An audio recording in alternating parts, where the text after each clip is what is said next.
In the last segment, I briefly explained what the Tanakh wrote about the Messiah, and how Yeshua was thought and believed to be the Messiah by many in his time and after. But how did the writings of him come to be?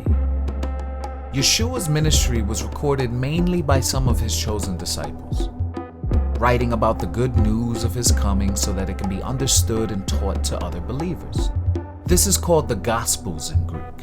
At that time, although in Roman rule, Greek was the standard language of education.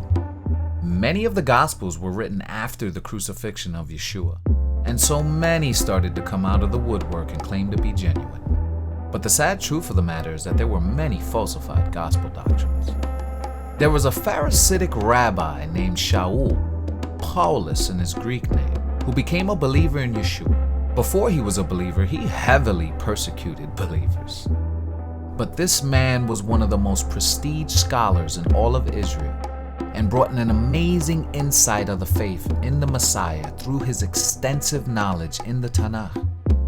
He, like a few other disciples, wrote letters to congregations throughout the many places where believers in Yeshua were.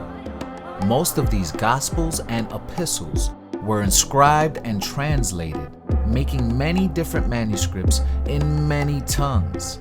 About 100 years after the crucifixion of Yeshua, faith leaders wanted to collectively establish a base of literature and weed out the falsified doctrines, mandating 4 Gospels to remain as scripture or inspired word.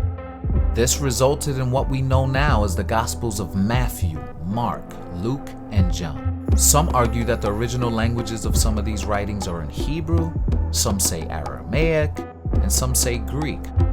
But only the ones with a scholastic perspective are able to tell, and even then there are differences of opinions. This is how the Bible came to be what it is now when we pick one up and read it. But we must also know that the closer we investigate, the more we are able to clearly see. This is why I study the Hebrew and Greek translations of both Old and New Testaments to get a closer look at the text. This, when mixed with historic, archaeological, chronological, geographical, and even cultural evidences, help me understand the Bible quite vividly.